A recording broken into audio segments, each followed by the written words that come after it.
चलिए भैया आज हमने के पढ़े वाला बानी दाब जो अंग्रेजी में कहल जाला प्रेशर। ई प्रेशर का है के जाने के हमने के कोशिश करी। सबसे पहले हमने के दाब की डिफिनेशन पढ़े भैया कि दाब होला का। तो दाब का होला? प्रति एकांक क्षेत्रफल पर लगने वाला बल को क्या कहते हैं? दाब कहते हैं। भैया जो दाब होला ना, बल और क्षेत्रफल के अनुपात होला। बल और क्षेत्रफल के अनुपात के क्या कहल जाला? दाब कहल जाला। एकरा एगो डिफिनेशन हमनी के कर सकते हैं जा कि दाब जौन होला बल और क्षेत्रफल के अनुपात को दाब कहते हैं। ठीक है ना? तो भैया दाब बराबर बल बटा क्षेत्रफल होला। अब अगर एक मात्रक निकाले को के तो के याद कैला के गरज नहीं के भैया बहुत आसान बा। जैसे कि दाब ये जब ना तो दाब बराबर होला बल। तो बल के मात्रक हमनी के जानता निसन कि न्यूटन होला। बल के मात्रक का होला? न्यूटन होला। आ क्षेत्रफल हमेशा स्क्वायर में होला। तो भैया अगर हमनी के कोनो मात्रक अगर एम जोड़ देते निसन आ एम स्क्वायर लगा देते जा तो न्यूटन बटा मीटर स्क्वायर। देखिए याद कैला के गर्जे नहीं के भैया एकदम सिंपल साधारण सा बन जाए। तो दाब बराबर का हो जी बल बटा क्षेत्रफल। दाब के कौन चीज से सूचित कइल जाला भैया? पी से सूचित कइल जाला। काहे से कि पी के अर्थ ही होला प्रेशर। तो दाब के कौन चीज से सूचित कइल जाला? पी से सूचित कइल जाला। आ दाब के सही मात्रक होला भैया पास्कल। अभी पास्कल कोनो जानवर के नाम ना भैया। पास्कल एगो वैज्ञानिक रहले और इहे पास्कल केकरा प्रयोग बतैले रहले? दाब के प्रयोग बतैले रहले। दाब के बारे में बतैले रहले भैया कि दाब कौन चीज के कहल जाला। तो यही से उनके मात्रक जौन बात होनी जा भैया पास्कल लगा दिल गई कि जे जौन चीज के खोज कैले रहे ओकरे सही मात्रक से जानल जाला भैया।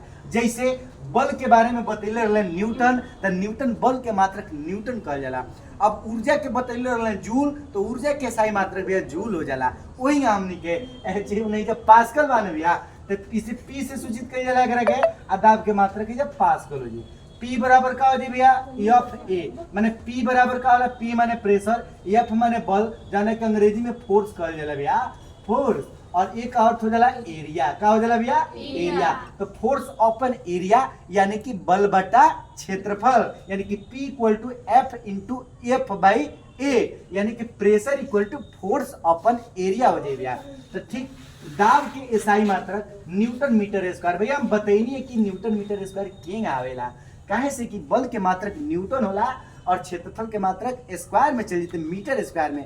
तो भैया दाब के एसआई मात्रक न्यूटन प्रति मीटर स्क्वायर हो जाए। अब पास्कल को कौन चीज से सूचित किया जाला? तो पीए से सूचित किया जाला। एकरा के हिंदी में भी हम लिखले बानी जैसे कि पास्कल के पीए से सूचित किया जाता है भैया। फिर हमने के नोट में देले बन जा कि संपर्क क्षेत्रफल कम करने पर दाब को क्या किया जा सकता है? बढ़ाया जा सकता है। अगर संपर्क क्षेत्रफल कम रही तो दाब बढ़ी, संपर्क क्षेत्रफल अधिक रही तब प्रेशर का हुई? कम हुई भैया। ठीक है, तो ये हमने के जाने की कोशिश कैले बानी सन। अब भैया हमने के पढ़ली डेंसिटी। डेंसिटी का मतलब होला भैया घन। घन के मतलब होला क्यू। घन के मतलब क्यू जो खूब समूह एक दूसरे में जुड़ा रहे ओकरा के घन कहल जाला भैया। तो एक हमने के डिफिनेशन बहुत आसान तरीके से दे सकते हैं जा। जैसे डेंसिटी मतलब घनत्व होला हिंदी में, और हिंदी घनत्व बराबर होला भैया द्रव्यमान बटा आयतन। एकरा को और आसानी से कही जा सकेला कि द्रव्यमान तथा आयतन के अनुपात को घनत्व कहते हैं। द्रव्यमान तथा आयतन के अनुपात के का कहल जाला भैया? घनत्व कहल जाला। जी हमने के दाब के बनेले बानी सन वही हमने के घनत्व के डिफिनेशन बना ली। जैसे देखो जी प्रति एकांक आयतन पर लगने वाला जो द्रव्यमान होता है उसे क्या कहते हैं? घनत्व कहते हैं। तो भैया इधर घनत्व की परिभाषा लिख दिल बनी कि शॉर्टकट में ट्रिक द्वारा कि द्रव्यमान तथा आयतन के अनुपात के का कहल जाला भैया? घनत्व कहल जाला। और घनत्व के मात्रक का होला? अब जैसे देखा एक निकाले को के ना भैया तो इहो बहुत आसान बा, बहुत सिंपल बा। अब द्रव्यमान के कौन चीज में मापल जाला? केजी में मापल जाला। द्रव्यमान के की में मापल जाला? केजी में। तो इधर केजी लगा दिल गए। आ जानते बड़ लोग के आयतन का मतलब लंबाई गुणे चौड़ाई गुणे ऊंचाई।